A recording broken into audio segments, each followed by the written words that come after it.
आई लो दीदी, शिव चर्चा बहुत सुंदर बाटे। मैया जी के ह चर्चा के बाद जरूर एगो दूगो मैया जी के होला, उहे दर्द भरा बहुत बढ़िया शिव चर्चा बा, पूरा जरूर सुनम लो। हर हर महादेव। मैया भवानी की, हमारे सनातन धर्म की सभी गुरु भाई बहनों के चरण प्रणाम बा, पूरा जरूर सुनम लो। थोड़ा छोटा ही बा, बहुत अच्छा बा। कवना फूल फूले नैहरवा, कवना फूल सासुरवा फूलई हे माई हे कवन फूल फूले तोरा मंदिरवा, सेवकवा फूलवा लोढ़े चले हे। कवना फूल फूले नैहरवा, कवना फूल सासुरवा फूलई हे माई हे कवन फूल फूले तोरा मंदिरवा, सेवकवा फूलवा लोढ़े चले हे। करमा फूल फूले नैहरवा, धरमा फूल सासुरवा फूलई हे माई हे दाया फूल फूले तोरा मंदिरवा, सेवकवा फूलवा लोढ़े चले। सही बात है। कर्म आदमी कहला कर्म से जन्मल बड़ू, अपनी जैसन घर में जा तो वह बात है। धर्म से ही ससुराल में रहे के चाहिए। पति धर्म है, सब धर्म, सास धर्म ससुर धर्म, धर्म से ही ससुराल में रहना चाहिए। आई लो दीदी।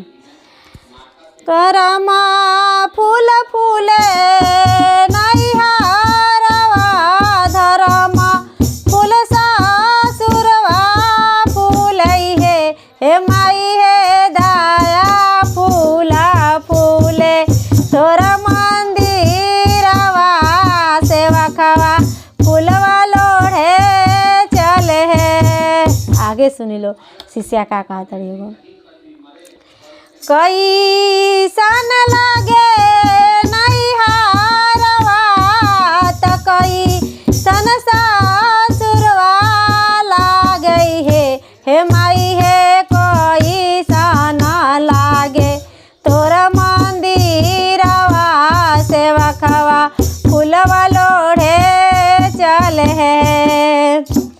कैसन लागे नैहरवा त कैसन सासुरवा लागे हे माई हे कैसन लागे तोरा मंदिरवा, सेवकवा फूलवा लोढ़े चले हे।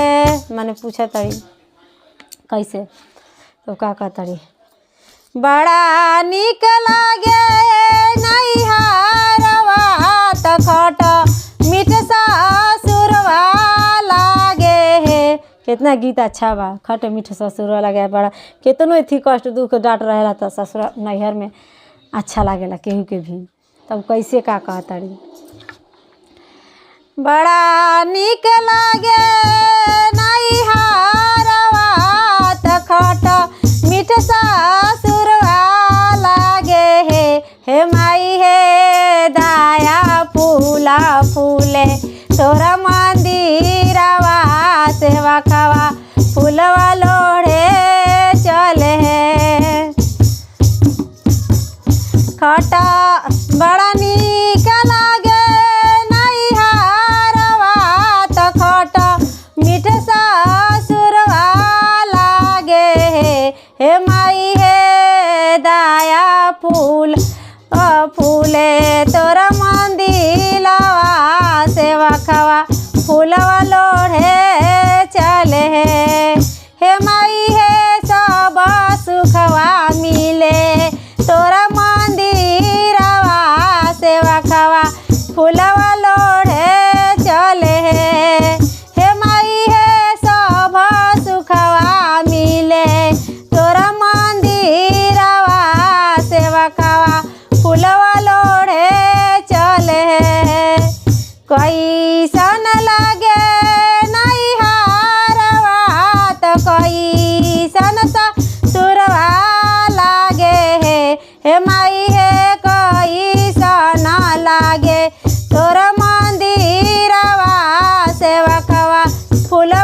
माई है कोई सन लागे तोर मंदिरवा सेवा खवा फूलवा लोढ़े चले। जय माता दी।